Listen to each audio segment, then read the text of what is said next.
The sky above is not blue, it is a canvas of deep purples and soft oranges, like a bruise that is starting to heal.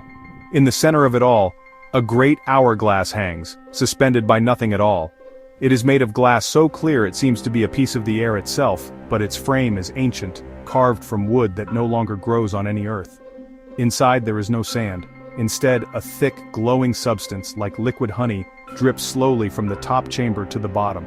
Each drop is a moment, a piece of time, made real. They fall with a silence that is louder than any sound you have ever heard, leaving shimmering trails in the air like falling stars that have lost their way home. This is where time comes from. This is where it ends. The honey of moments falls from the hourglass, and where it lands, everything changes. It is not like a clock ticking, second by second. It is like a slow, sweet flood. The drops spatter on the ground, on the rooftops, on the leaves of impossible trees. They soak into the world, and reality shifts like a dream you are trying to hold on to after waking. One drop might land on a cobblestone street, and for a moment you can hear the clatter of horse-drawn carriages that passed 100 years ago. Another might splash against a window, and inside, a family from the distant future watches a world you will never know on their silver screens. The air itself tastes sweet, tinged with the flavor of lost seconds and forgotten years. You can feel the weight of these moments as they drift down around you. It's a strange sort of weather, a constant drizzle of yesterday and tomorrow. The colors of the sky shift with every drop that falls, a slow, mesmerizing dance of light. Sometimes a drop will get caught on a spider's web, and the entire web will glow with the memory of a summer afternoon from a childhood that wasn't yours. The world is being repainted, moment by moment, with the honey of what was and what will be, all at once. I remember watching one drop, a particularly large one the color of amber, fall towards a small, forgotten park. It landed on an old park bench, and the wood of the bench rippled. It grew young again, its paint fresh and new, and then it aged 1,000 years in a heartbeat, covered in moss and strange, luminous fungi. Two ghosts, a young couple from a forgotten war, appeared on the bench, holding hands and fading as quickly as they came. This is the nature of things here. Nothing is ever still. Nothing is ever truly gone. It is just waiting for a drop of time to touch it and call it back. Down below the honeycomb sky is the city. It is a place of beautiful confusion. Bright neon signs flicker on buildings that look like ancient castles. Their electric glow spells out names of shops that sell dreams and memories, casting long, dancing shadows. A king in velvet robes and a heavy crown walks down a street paved with light, his royal guards marching beside him with spears that hum with electricity. He doesn't seem to notice the young woman in chrome-plated clothes who zips past him on a board that hovers an inch above the ground. They are from different stories, different chapters of the world, but here, their pages are all mixed up. The city is full of impossible creatures. A woolly mammoth, its great tusks draped in strings of colorful lights, lumbers carefully around a self-driving car that has paused to let it pass. Pterodactyls with leathery wings perch on the rooftops of glass skyscrapers, their sharp eyes watching the streets below. They cry out, and their calls are answered by the blare of a distant train horn. Children run through the streets, laughing as they chase small, furry creatures that shimmer and change color with every step. No one is afraid. This is simply the way the world is. It is a tapestry woven from threads of every when that has ever been. Memories are not just things you have in your head here. They are part of the landscape. A drop of time might splash onto a brick wall, and the wall will suddenly show a scene from its past. You might see a child's chalk drawing appear and then fade, or a shadow of lovers who kissed in that alleyway centuries ago. Sometimes, a whole building will flicker, and for a moment it becomes a Roman villa, or a simple wooden hut, or a tower of shimmering energy that has not been invented yet. The city is alive with its own history, and it is not shy about showing it to you. You can walk for hours and never see the same street twice.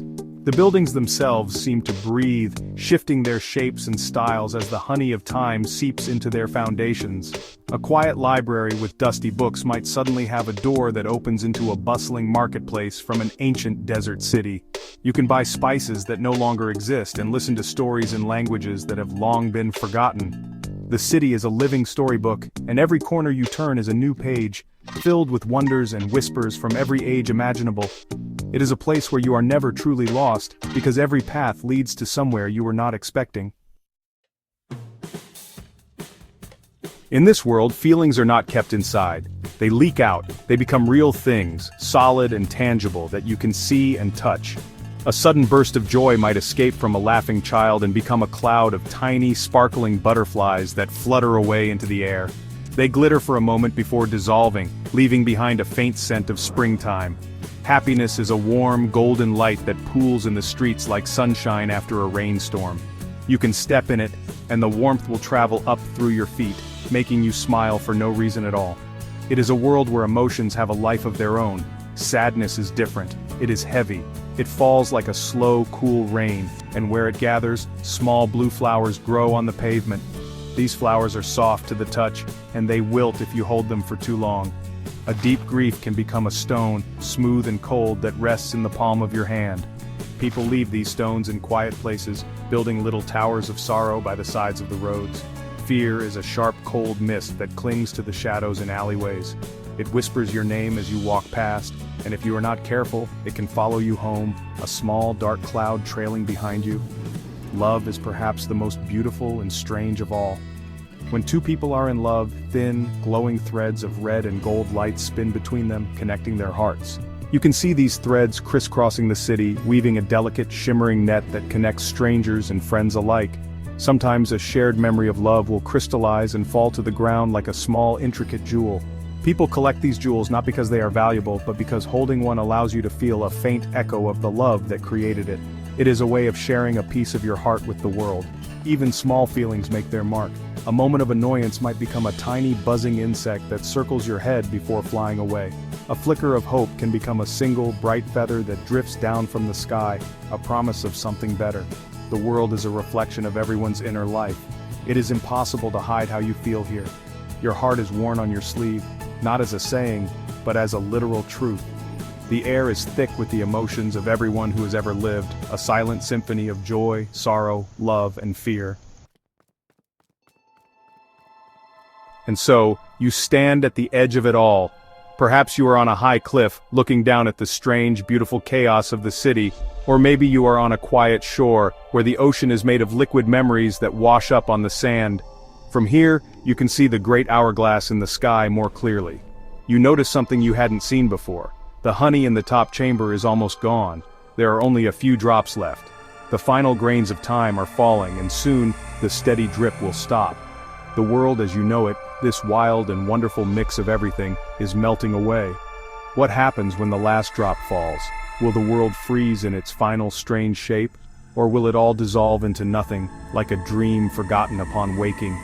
The thought sends a tremor through you, a feeling that is not quite fear, and not quite excitement. The very structure of time is coming apart, and you are here to witness its end. You feel a choice settling upon you, as heavy and real as a stone of grief in your hand. You have to decide what to do in these final moments, as the last of the world's order fades into a beautiful, uncertain haze. Three paths seem to open before you. You could race against what is left of time. You could try to climb the sky itself, to reach the hourglass and turn it over, to keep the moments flowing. It would be a desperate, impossible fight to preserve the world, to stop the change, to hold back the end. Or you could simply stay where you are. You could embrace the chaos. You could walk into the city of echoes and neon, touch the crystallized feelings, and watch the dinosaurs and kings walk by. You could live in the story, enjoying the surreal adventure until the very last word is written. Or there's a third choice. A stranger, more difficult path. You could try to make your own rules.